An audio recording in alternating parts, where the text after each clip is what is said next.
Welcome back, my gardening friends.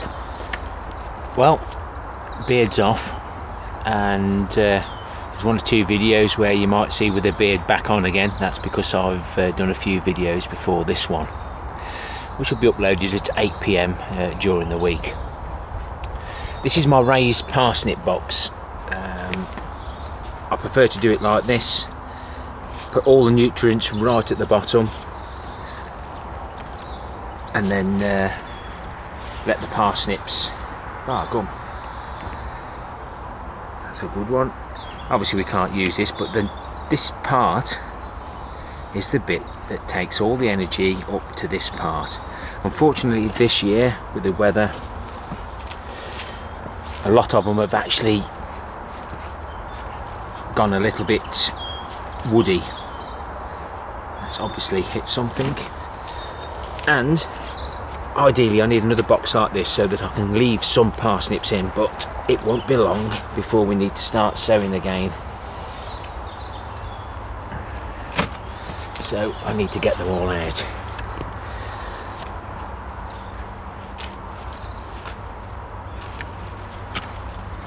And a lot of these we've already pulled the big ones, he says.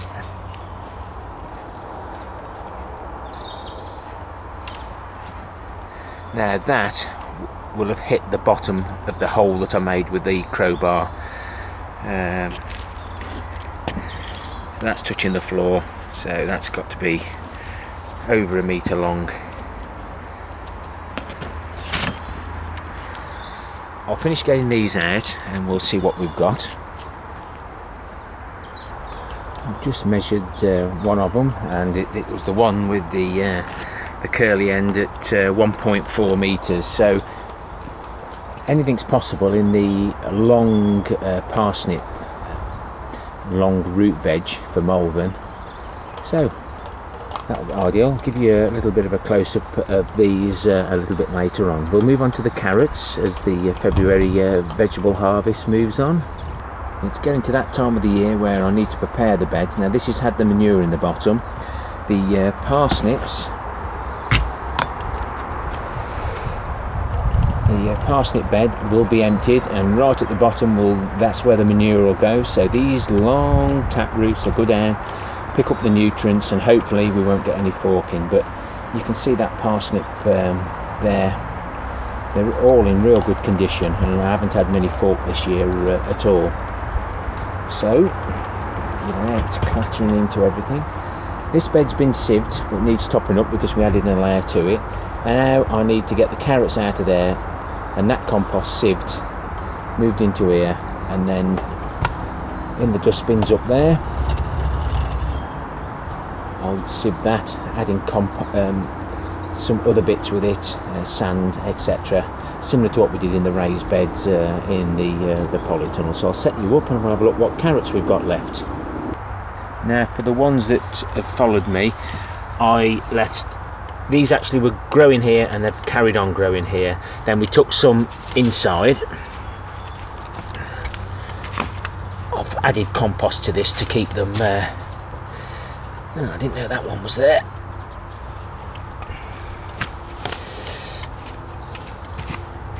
We added compost just to keep them, as you can see, we're right down there, and one or two reveals have showed a few splits.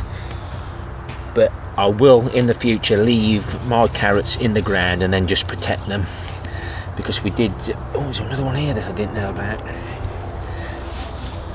Probably say the same about the parsnips. So we'll pull the rest of these out, but definitely leave these in the ground. These are sweet candles. This side of the box was sowed after the other side and they didn't do as well, so I'm sowing all my carrots at the same time, and then as you can see they're growing a bit, but they're still nice and solid, much better than perhaps leaving them in sand over winter. So I'll get the rest out. So that's what we ended up with. Realistically, we've still got some good carrots, and the issue, if you're following me with the new raised beds in the polytunnel and my new compost mixes, this is what happens when the seed was I put 3 seeds in each yoghurt pot, pick the best one, and this can still happen. It just picks up nutrients at the top and decides to take that nutrient. So these came out, fed on the nutrients right at the top, and we ended up with a funny looking carrot. Another one there, just a smaller version, and that was the smallest. These beds are 3 pallet collars high, or there were 2 pallet collars high. They're now 3 pallet collars high, just to stop the carrot fly. Whether I can break that through. Where are we? Not sure what you can see with the light, but yeah, you get a bit of damage, but don't throw them away. There's plenty of good carrot there. So hopefully by raising the box another pallet collar high, putting some more protection around it, will stop the carrot fly getting in. We'll open up a bucket of carrots now. I've just moved into the shade. Now these sweet candle were planted on the 2nd of June, so they've been in quite a while, and if you put these sweet candle in too close together, you don't get much. I'll open these up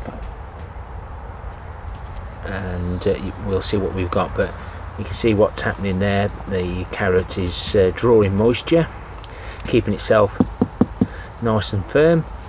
These roots do come off quite easily, but let's see what we've got. So we've got that. Let's get them washed and see how much damage is actually on them, and we get this.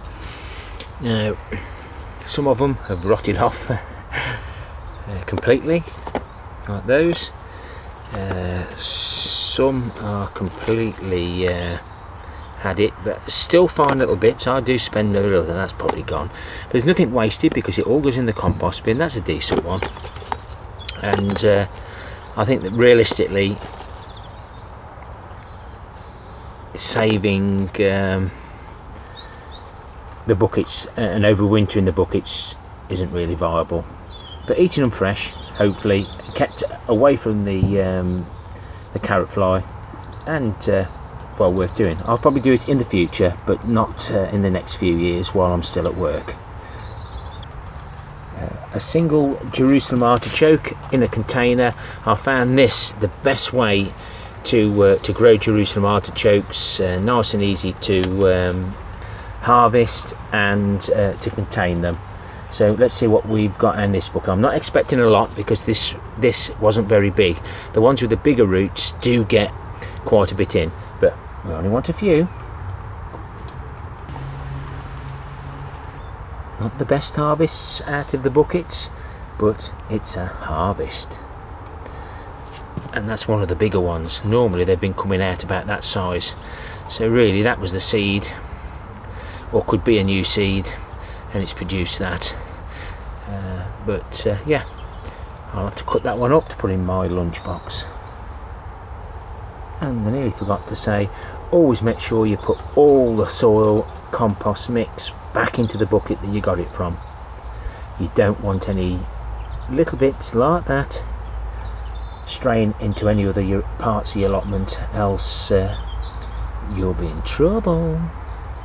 We need some more leeks, so let's harvest some of these leeks. These were devastated by the allium leaf miner, so pop onto my playlist and watch all the videos on how I've managed to grow these. That's if there's anything on these, but these are one of the better buckets from the worst hit ones. These were absolutely devastated. Just look at the root system on these. I grow them into the cloth pots. These cloth pots were discarded, fly tipped by the cannabis growers, and that soil compost was spent, but I just put my leeks into it and added my liquid plant foods. So I'm hoping in my experiment to have cut and grow leeks, where I cut them off there all this will hopefully regenerate and hopefully give me more leeks. Don't know whether it'll work, but we will find out. Let's just lower you down a little bit. We'll get these trimmed and cleaned. So out of the 7 leeks, we've got 6, and quite a good set of leeks they are. And that's where I've cut the leeks off at the bottom on my experiment. Will they grow? Check the playlist out, and there should be a video in there, or well, there will be a video in there. I've already filmed it, and you'll see it during the week. My Swedes have survived this part of the winter. They've even survived all the compost and plastic that's been dumped over it. So we'll pull one of these and add that to the harvest. This is where I had my giant red cabbages. I sowed them quite late. Need to get that harvested. The last one I did, I needed to cut quite a bit off. This one I left in to get a few leaves. Have we got any white fly on them? Not too many. So I'm not sure what these will be like. Never know until you try it. I think I'll pick a few of those. My purple sprouting is sprouting, and later on in the week you'll see a little experiment. We've got some nice flowers on the broad beans, so I might need to give those a tickle when they open up, because there's going to be no pollinators about for a while. So that's the parsnip harvest, nicely washed. And if you want to follow my journey, and basically I've pulled my parsnip out like this, and the wife loves it. So if you want to keep a smile on your good ladies or good husbands' faces, even after 36 years, then follow my journey on how I grow my parsnips. So we've got some Jerusalem artichokes, carrots, the bucket carrots, and one of the onions. We've got the leeks, and then we have the carrots. Nice Swede, not one of the biggest, but I'm saving the bigger ones till last.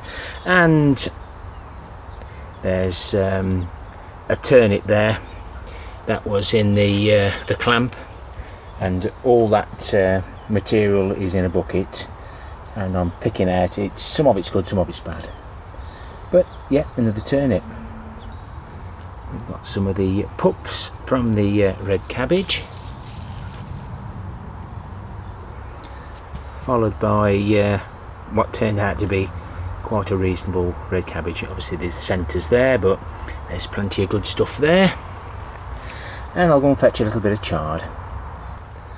There's not much chard left now, but that will make my lunchbox nice and colourful. It's got covered in compost that blew into it, and some have rotted off now, but never mind. So that's my February harvest. We've still got bits and bobs to harvest. There's no potatoes now because they're all at home in the fridge, and I've still got a bucket of bits and bobs that come out the clamp, and there is 1 or 2 Swedes in there, and I'll just leave them there, and if we get something, we get something, and if we don't, it'll all go in the compost bin. What a beautiful weekend this has been, and I'd like to give some shout outs to some smaller channels. We've got My Little Bit of Peace. Pop across to her channel, Sow and Grow, and Gone Potty Gardening. So pop across to those channels and have a look, see what you think. I'd like to thank all the new subscribers and all those lovely people that do comment, and if you're new to my channel, please subscribe for future updates. I try to keep them interesting. Reuse, recycle, repurpose, that's what I'm all about, and using my homemade liquid plant foods. Till next time, my friends, ta-ra for now.